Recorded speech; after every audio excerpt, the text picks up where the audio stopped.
Earlier this summer, Navitas Ventures launched the world's first global EdTech census, an initiative to map and profile education, innovation and technology ecosystems around the world. With only 20 days left and an ambitious goal to identify and connect 30,000 education companies from around the world, they need your help. If you or someone you know has an education technology company, make sure it's counted this year. The census is 10 simple questions which take no longer than 2 minutes to complete, and you'll be one of the first to receive the first annual report later this year. Just visit www.globaledtechcensus.org. Complete the short form and make sure your business makes it on the map. That's www.globaledtechcensus.org.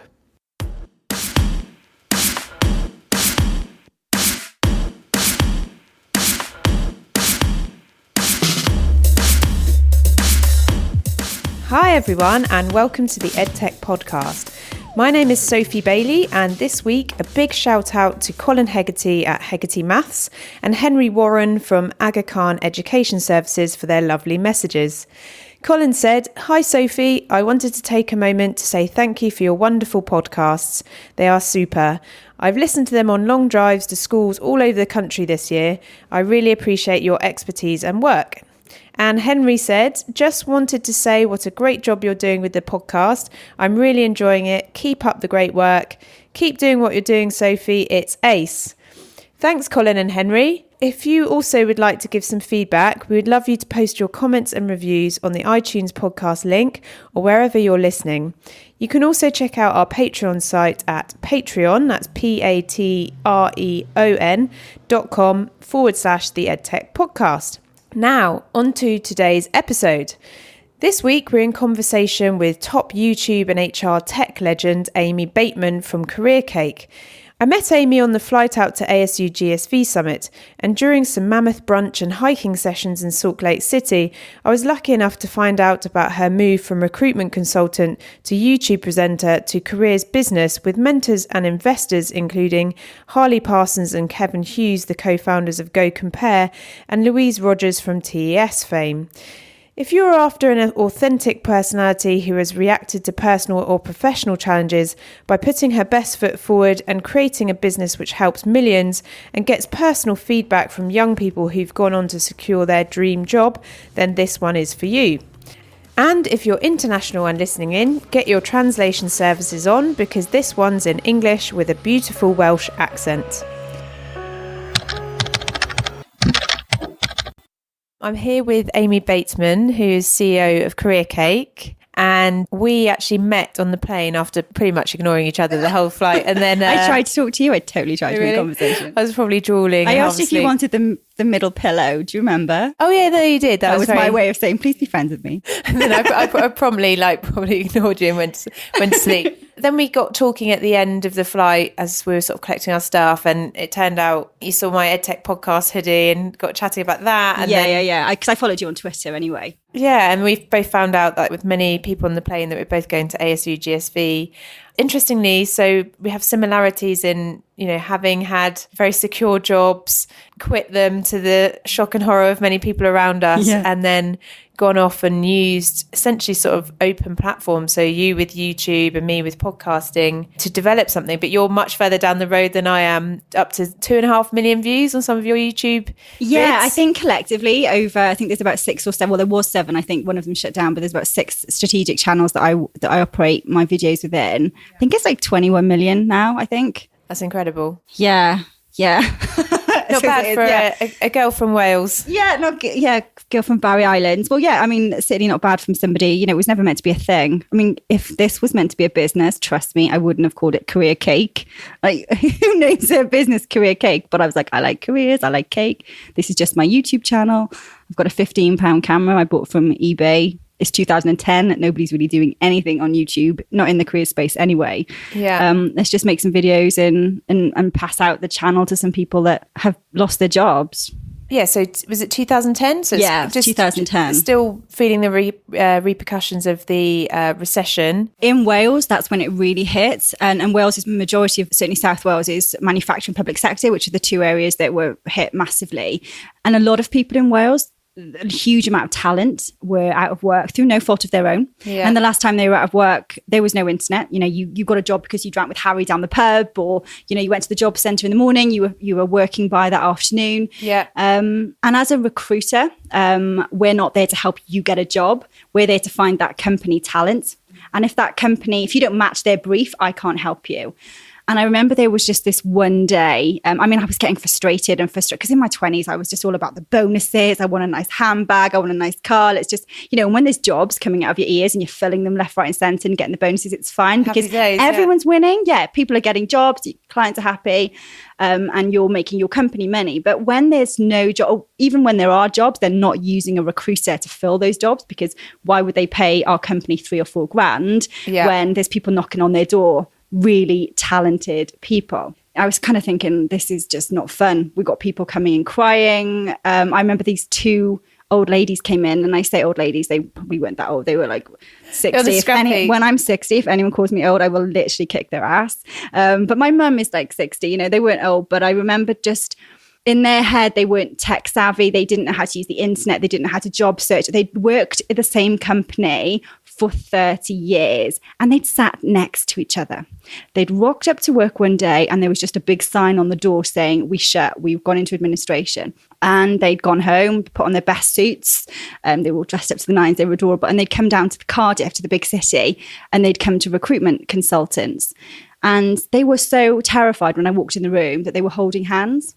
Can you imagine sitting next to the same human being every day for 30 years? And that's the thing, it's like you won't even be in the same job, same career, over a lifetime that might span 100 years now. Yeah, and I couldn't help them. They didn't, we didn't have a job for them. So I was just like, right, this has got to change. How can I help people? I was giving my mobile number to people, even when they were going for interviews throughout, for not through our agency or anything. And I was like, this is just not on. I feel so helpless. I've got all of these skills. I don't know a lot about a lot, but I know a lot about a little bit. And the stuff they need to know is the stuff I know a lot about. Yeah. So I just made these videos. Yeah, this is how you write a CV. This is how you get your foot in the door. This is how you set up a LinkedIn profile. All this kind of stuff. They were the worst production, Sophie. I don't even have any of the original ones, and I wish I still had them. But my cat was in one. There was a bottle of vodka on put my fridge, a microwave lasagna in the background. Because it was not meant to be a thing. It was just meant for me to be able to give people some videos when they came into our office. And then in the end, I was like, I'm done. I'm quitting. I'm making YouTube videos, and everyone thought I was crazy. So did it start to take traction, have traction before you left? No, that would have been sensible. No, I literally made no money for 18 months. I was just hustling until my eyes were bleeding. I was making videos left, right and centre. I was doing a bit of recruitment on the side, which was paying the bills. When you've been in recruitment for 12 years, you pretty much know people, good people. And I've always surrounded myself with people that are smarter than me. So you just put good people in front of good people, and I was able to make a little bit of money that way. But I was just driven by the fact that I didn't want to disrupt anything. I was not looking to disrupt an industry. I was just looking to help people, and I loved my idea and I loved sharing advice. So when did it get to the point where you're like, hang on a second, look at all these comments, or look at how many views this has had? And it sort of exponentially went from there. Yeah, quickly. And probably about 6 months in, I was at about, I don't know.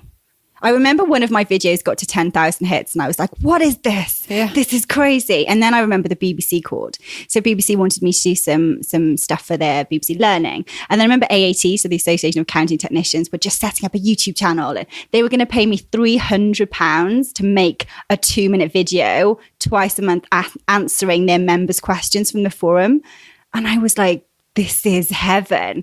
What I didn't think about at the time was that now for the rest of my life, they will always own those videos. And I'm now on YouTube talking about things on LinkedIn that you can't do on LinkedIn anymore. Okay.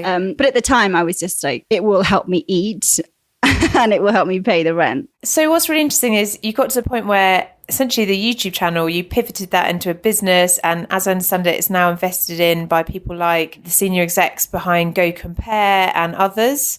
Yeah. Well, I got to the point where I built this beautiful, beautiful community, and I would have comments from people like Kenya. I've never been to Kenya, and I had someone in Kenya going, you helped me get a job, you helped me believe in myself and all this kind of stuff. And I built this beautiful community, but ultimately they would then go and get a job, but not just because my advice is good, although if you are listening, my advice in that area I do think is good, but because they were awesome anyway. So they were going out and then getting a job within 3 months, 6 months, and then they wouldn't need me anymore.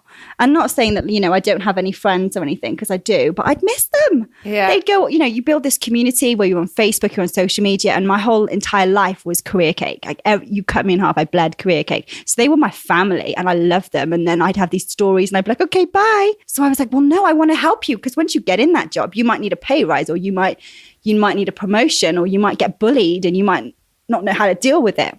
I want to keep you close. So that's when I decided that I wanted to turn my YouTube channel into a platform where other people could, when it wasn't even I wanted to turn it into a platform, I just wanted to make YouTube videos where other people would give advice about how to be awesome when you're in the job. I don't know how to do that. Like, I'm not the best person to talk about management and leadership. I can talk about how to get you there, but then somebody else needs to take over. But I know these people. Like I said, I know smart people.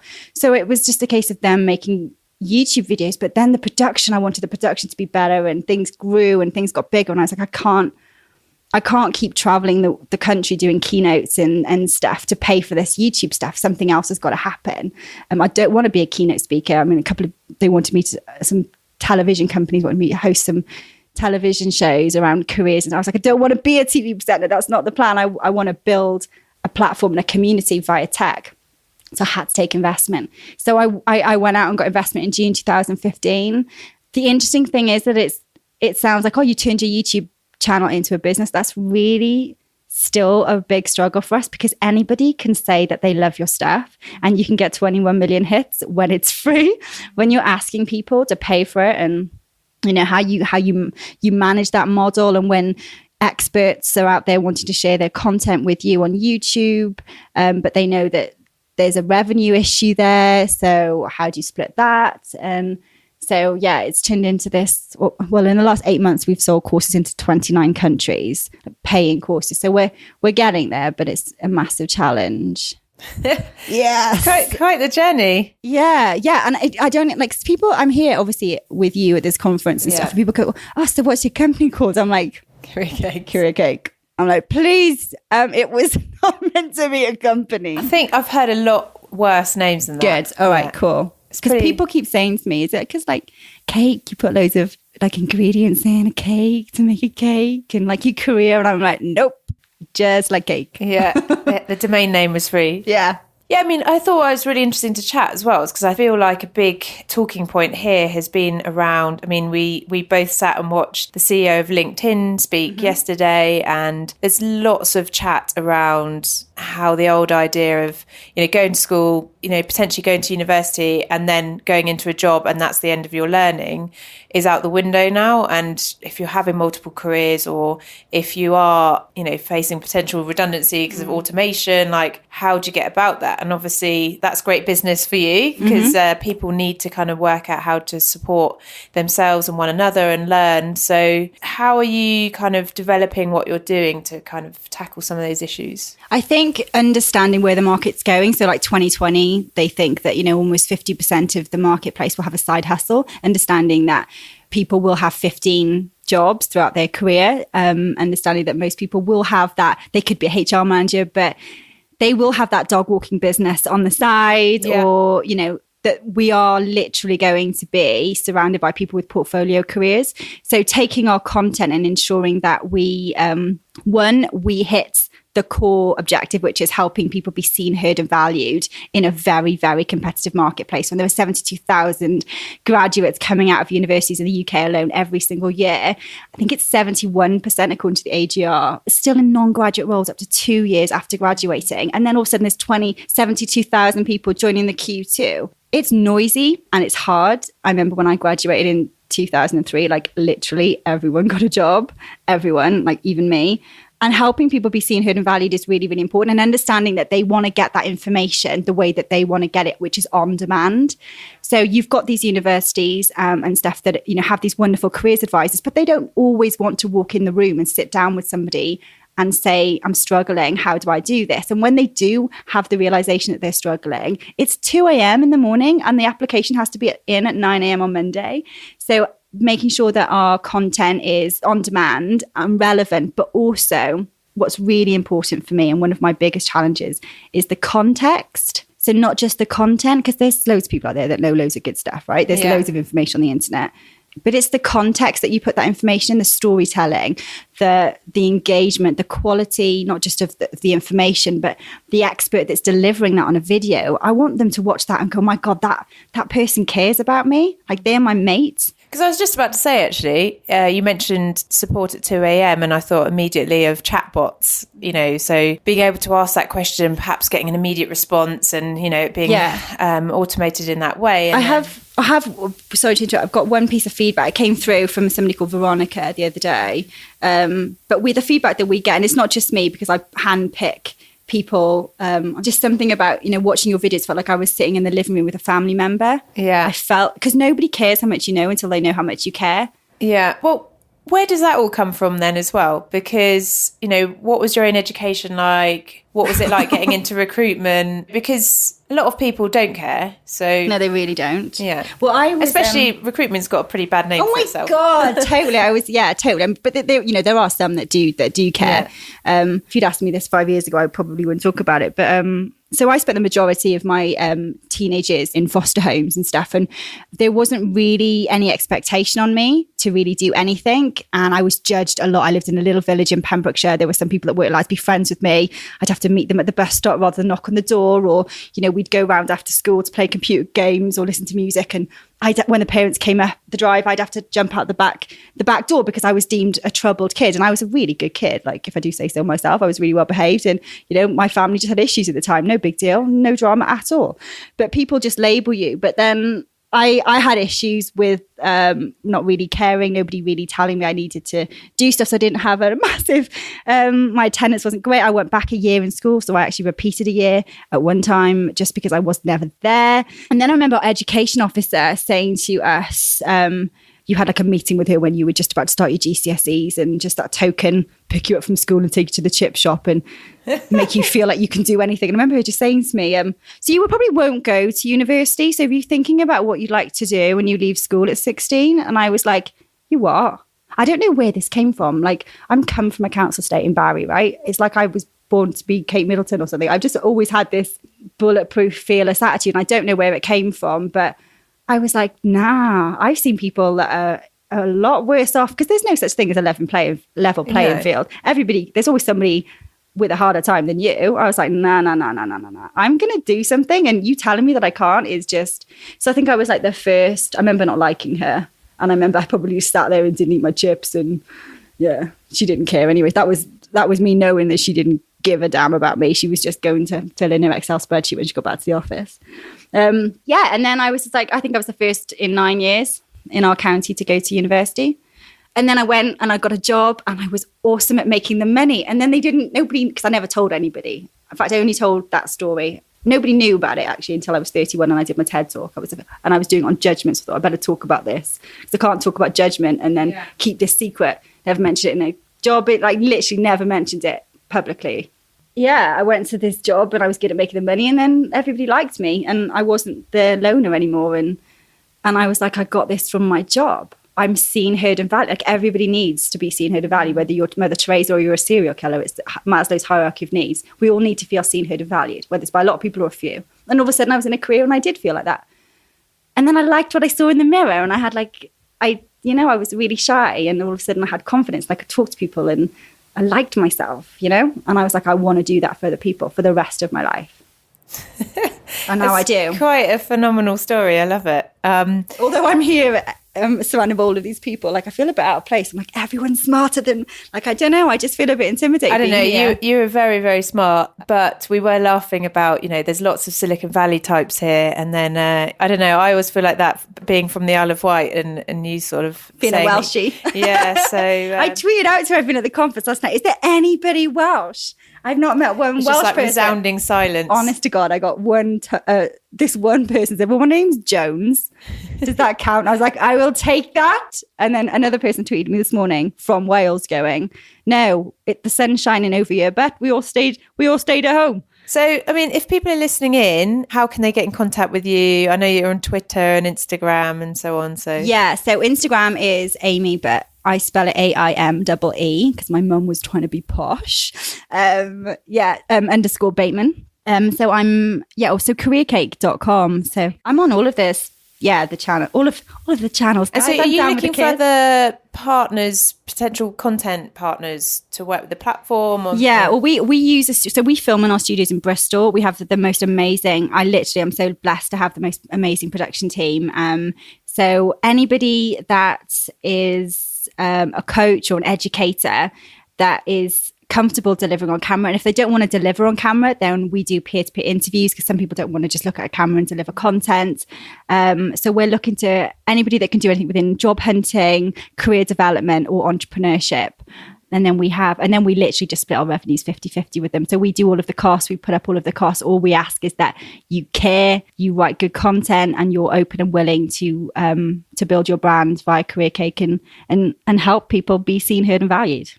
And for the educators listening in who want to help their students, have that kind of skills base to go and do whatever they want to do, how do they access that content as well? So we have licenses with Leicester University. We work with Wolverhampton University, 3,000 students at Cardiff Business School. We are not there to replace careers departments or placement officers. Absolutely not. We are there to facilitate their awesomeness. We're there to facilitate the purpose of, they're there to help people become more employable. So we offer licenses. So every one of their students, however, you might buy 5,000 licenses, 500, will get an access code, and then they create their own account. They go into the platform and they literally just fill their boots. They watch as much as they want, when they want, at any time they want. And they review and feedback to us. But it's not just education institutions. For example, we work with financial lenders, mortgage companies, that if you can't pay your mortgage and you phone up and you go, I can't pay. Yeah. They also give out access to our platform as well. So it's so around financial literacy type stuff. Yeah, absolutely. Awesome. Well, thank you very much. I know it's a sharp turnaround today. That's all right. I'm going to go and meet one of my heroes now. I'm going to go and meet Chase Jarvis, which I'm so excited about, from Creative Live. Can't be late for that. No, thanks for asking me to do this. No, thanks for coming on. It's good to meet you on the plane. Yay. Thanks for being my friend. Thank you, Amy. For being my friend too.